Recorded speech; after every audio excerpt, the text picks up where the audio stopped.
there is something else that I want to address. And again, it's the idea of the pre-tribulational rapture. And it's really an odd thing when I talk with people like this who don't believe that the church is raptured before the tribulation. I happen to believe that it is. And I think one of the really, I think is a very good evidence of it is the fact, as we've talked about them a little bit during the study, there is this group of people who have faith in Jesus. They're rewarded with a white robe and they're deemed righteous, but they died during the tribulation and were not allowed to join the church. They're a separate, distinct group, and their number will continue to rise all the way through the tribulation. Once again, I reference you to the 5th seal of chapter 6. So if they are part of the church that have to go through the tribulation, if they went into the tribulation as part of the church, as some would tell us, the church has to go through some portion of it, but if they die during that time, then they're not able to join the rest of the church. They're having to be held at the 5th seal with the rest of them for the duration of the tribulation. It makes no sense. So there are some that would say the idea of a pre-tribulational rapture, or even that what we would call dispensational view, that there's an end of the church age, that dispensation is over with, and then there's 7 years, the next dispensation, and at the end of the 7 years, the next dispensation is the kingdom of God, the 1,000-year reign of Jesus Christ. I don't get too worked up about the term dispensations or dispensationalism. I believe that it's pretty easy to see that's it's been done that way before. Even Paul uses the term that we translate into English, but God did different things different ways through the years. So clearly, the church doesn't have to sacrifice animals in the temple anymore because a perfect sacrifice has been made. God did things different at one time than he does currently. So through the ages, there are different ways that man walks with God. So I don't have a problem with any of that. But the idea that somehow the idea of a pre-tribulational rapture didn't even exist until the 1800s, and a man named John Darby, you can feel free to go ahead and read about all that if you'd like to. You can find plenty of books written on it and plenty of things that they have to say about it. If it's written from the idea that there was nobody teaching the rapture of the church before Darby, that's when I think it's probably best to just tune that out if you want a little bit of historical background of who he is. And again, what was his familiarity with a woman named Margaret MacDonald? You can go back and read that stuff. I'm not getting into it today. It's information that's of no consequence to me, because that's not where it comes from. So here's the premise that you hear thrown out all the time. You dispensational people who believe in a pre-tribulational rapture, you bought into the lie of Margaret MacDonald, the witch, basically. Some would call her a witch, but kind of occultic. And John Darby picked up the things that she had to say, and the pre-tribulational view of the rapture was born, and it was really popularized in dispensationalism by a guy named Schofield. So when people come at me with that and say, well, what you believe has only been around a couple of hundred years through Darby and MacDonald and then later Schofield, I realize I'm not talking with somebody who's really looked into it very much. They're pretty much usually parroting what they've already heard. And I want to reference a book that I have that I think you might find very, very interesting. The name of the book is Dispensationalism Before Darby, and it is, the writer of it, his name is William Watson, but that's what the book looks like if you like that kind of thing and want to look at it. So if you couldn't read that when I held it up, you can let me know, but let me just read for you a section of this, and hopefully this will show you that there were people long before people like Darby who were talking about this from a pre-tribulational point of view. Let me get to the reference here real quick. Once again, I apologize. This scratchy throat is driving me crazy. Now, what I'm reading for you is a man, his name is Ephraim Hewitt, and he was the founder of the first church in Connecticut. This was written from in 1639. He lived from 1591, and then the time that he was actually doing these writings. Anyhow, what he wrote, this is from 1639. Let's just put it that way. And he believed in the coming of the Son of Man in the clouds. I'm reading from the book, and it says that he would save the elect from the trials and then allow the Jews to regain their role in God's plan, which is what we've been studying through the book of Revelation. So this is what, if you ask me what my view is, what are the next things on the timeline? Well, we know that from Jeremiah, from chapter 30, I think it is, verse 7, where he talks about the day of the Lord, or the tribulation, as being the time of Jacob's trouble. So once God is done with the church and calls them to himself, then the attention turns back to Israel and the Jewish people, and Jerusalem in particular. We've read through it. It's the book of the book of Revelation. In the tribulation, the focus becomes Israel again and the Jewish people. The Antichrist looks to wipe them out, but he allows a temple to be built, all that stuff that we've already been studying. So here's what this man, Ephraim Hewitt, had to say. He says, now, deliverance from outward trials, and you know what, let me do this.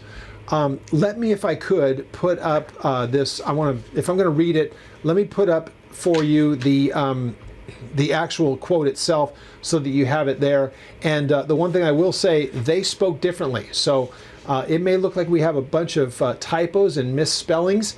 This is just literally taking his words, and they used to do different things with where they would place vowels and consonants, and it doesn't look like modern English. We've just taken their direct writings, which we have. And English being spoken of in the 1600s, this was 1639 here, looks a whole lot different than it does basically what is now 400 years later. So he says this, deliverance from outward trials is expressed by the Lord's coming in the clouds. So that's Thessalonians, 1 Thessalonians 4, and it is also 1 Corinthians 15.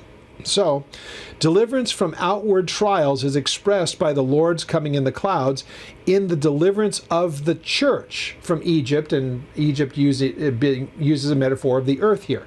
So, deliverance of the church. And preservation in the wilderness is described by his riding on the heavens. And then secondly, the coming of the Son of Man in the clouds is some memorable event not long before general judgment, the 7 years, whereof it was a foregoing sign, and must therefore teach some other appearance. So it's saying it's different from the second coming because it predates, this coming in the clouds predates the 7 years, and it's nothing to do with the second coming. Thirdly, he says, upon this coming of the Son of Man in the clouds, the kingdom is given to the Jews, but upon the incarnation of our Lord, the kingdom was taken from the Jews and given to the Romans.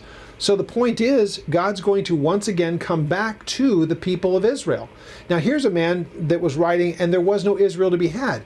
But he says, here's the sequence, that the land belonged to the Jews, but they were conquered by the Romans, but God's going to end up giving it back to the Jews. But what's going to take place first is that the church is removed, and then the time of Jacob's trouble come. That's his point. It's the time of the tribulation, given back to the Jews. That's where they are currently in time, awaiting what we've been studying about all this time.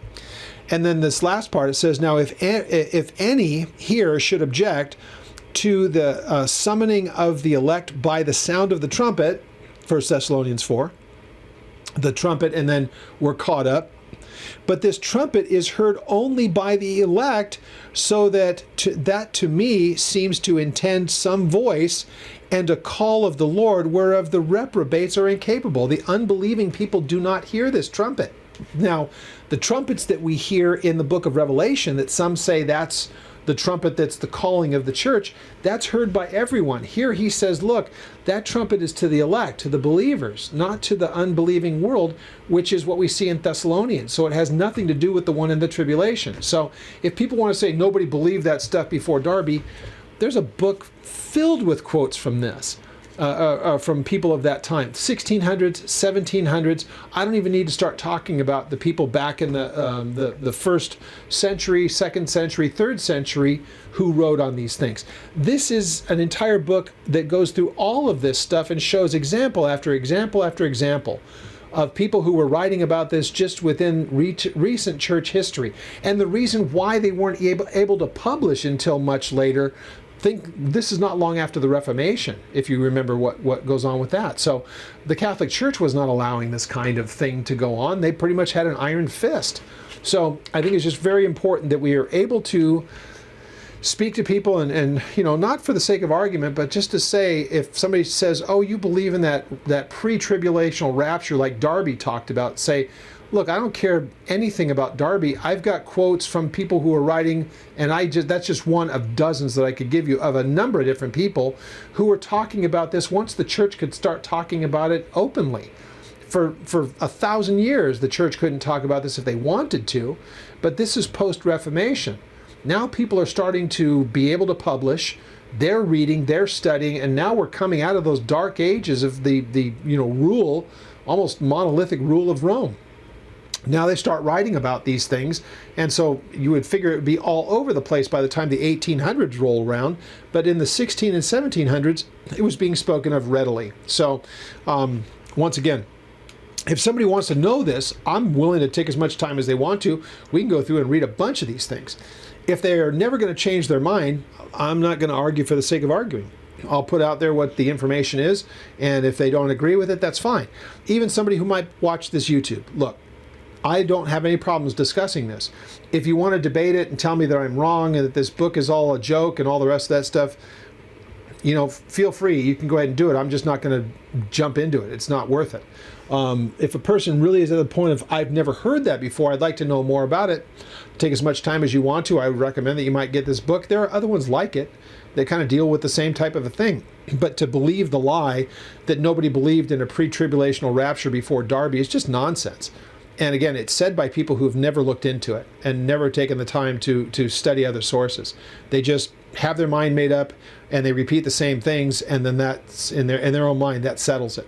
I'm not among them. So with that being said, if you have any questions on any of what I shared today, contact me through the ministry's website, which is oldpaththeology.net.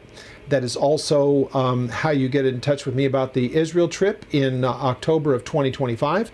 We'd love to have you along with us. Again, any questions pertaining to anything ministry-wise, even questions outside of this, or topics that you might like to see addressed as part of the apologetics, please contact me and let me know, and we can work on those as well. So.